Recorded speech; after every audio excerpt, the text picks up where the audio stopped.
اور تم جو کچھ کرتے ہو اللہ سے پوری طرح باخبر ہے۔ یوم یجمعکم، جس دن وہ تم کو جمع کرے گا، یعنی حشر کا روز وہی ہار جیت کا دن ہوگا۔ اس دن انسان کو پتہ چلے گا کہ وہ ہارا ہے یا جیتا ہے۔ اللہ ہم سب کو اس دن، اللہ ہم سب کو کامیاب فرمائے، اللہ ہم سب کو ہمارے اعمال نامے دائیں ہاتھ میں پکڑا دے۔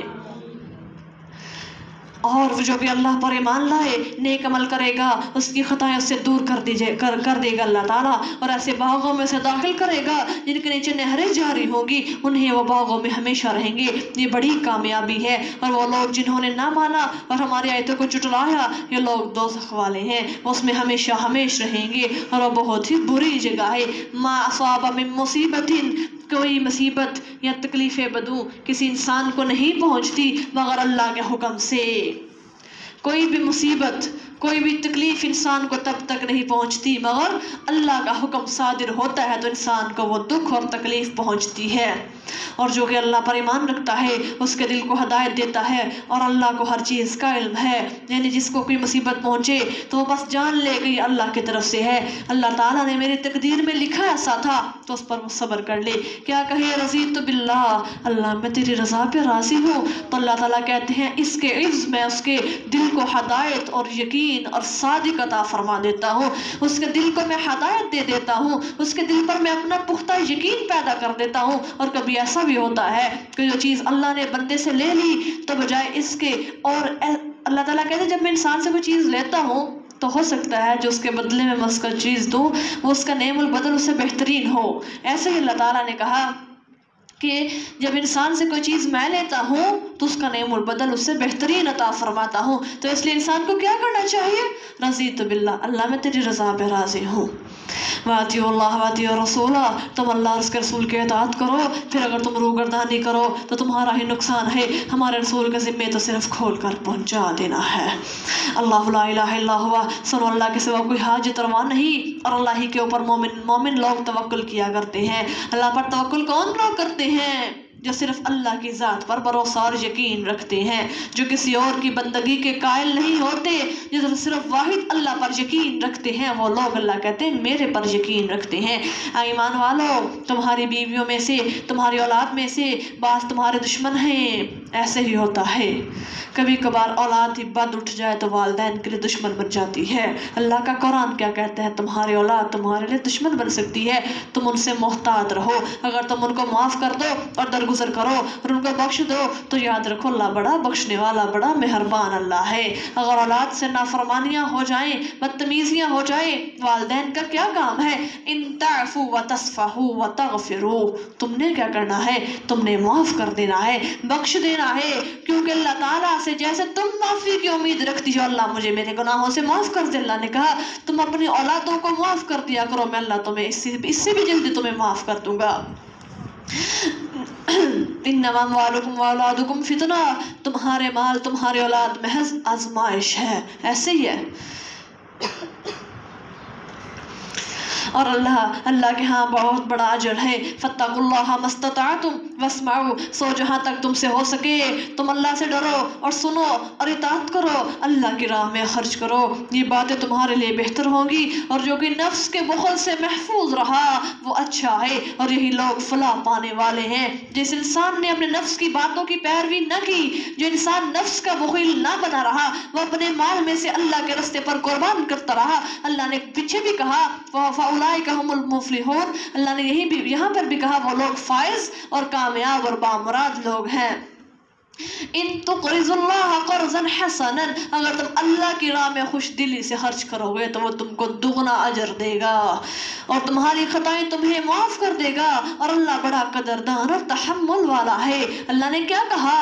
اللہ کو قرض کی ضرورت نہیں ہے، اللہ نے کہا تم اپنے ہی لیے فائدہ کر رہے ہو، آج تم غریبوں اور مسکینوں کا حق ادا کرتے ہو، کل قیامت کا دن ہوگا میں تمہیں اس سے 70 گنا بڑھا چڑھا کر دوں گا اور اسے تمہیں دگنا دوں گا۔ عالم الغیب والشہادہ، اور پوشیدہ اور ظاہر کے جاننے والا، بڑا زبردست اور حکمت والا اللہ ہے۔ سورۃ الطلاق مدنیہ وہی 12 آیا وفیہا رکوعان، سورۃ الطلاق مدینہ میں نازل ہوئی، اس میں 12 آیتیں 2 رکوع ہیں۔ شروع اللہ کے نام سے جو بڑا مہربان نہایت رحم کرنے والا ہے۔